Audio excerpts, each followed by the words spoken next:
Баршаңызға қайырлы күн. Бүгін сіздерге өте дәмді, жұмсақ әрі биік болып шығатын бисквиттің жасалу жолын көрсетемін.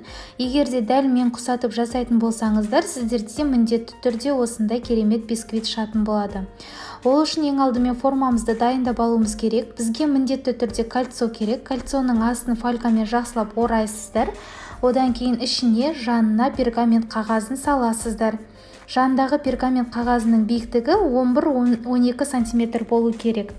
Және де ұнымызды дайындап алуымыз керек. Ұнға крахмал, разрыхитель қосып, жақсылап араластырып, міндетті түрде сеткіден өткізіп алуымыз керек. Одан кейін сары майымызды ерітіп, оның үстіне сұйық майымызды құйып, екеуін араластырып дайындап алуымыз керек бұны да. Барлығында дайындап болғаннан кейін жұмыртқаға қантты салып, жоғарғы жылдамдықта тура 5 минут миксерлейміз. Егер де сізде қол миксері болса, 10-15 минуттай миксерлеуіңіз керек. Тура видеодағыдай аппақ плотный масса болып шығу керек.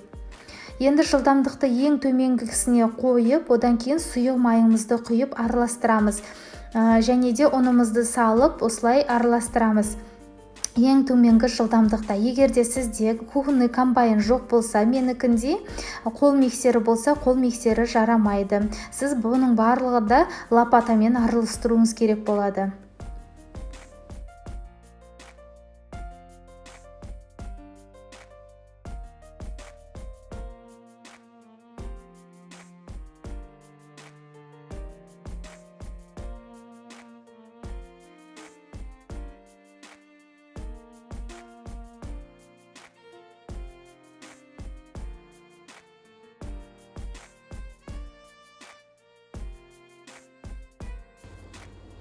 Қыздар, міне дәл осындай масса болып шығу керек.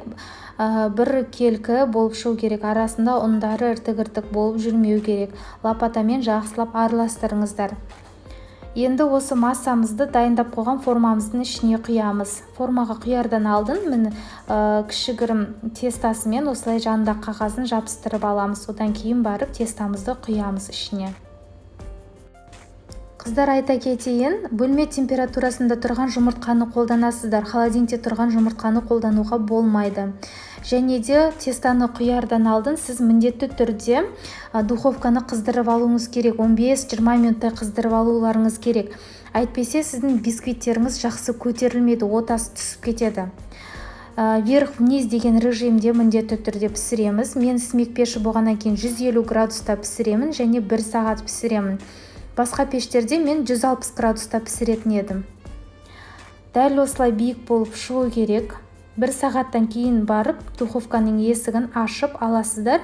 Және де решеткада бір 10-15 минуттай суытып аласыздар. Одан кейін 10-15 минуттай суытып алғаннан кейін ыстық күйінде пищевой пленкаға орап, холодильникке кемі 5 сағатқа салып қоясыздар.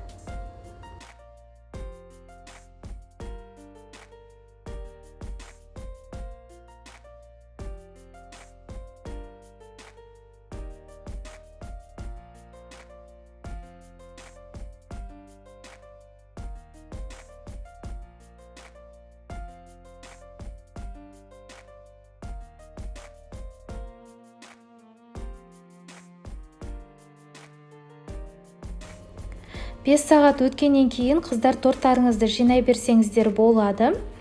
Енді теңдей етіп 3 бөлікке бөлеміз. Бетіндегі пленкасын алып тастай саламыз. Бізге ол керегі жоқ.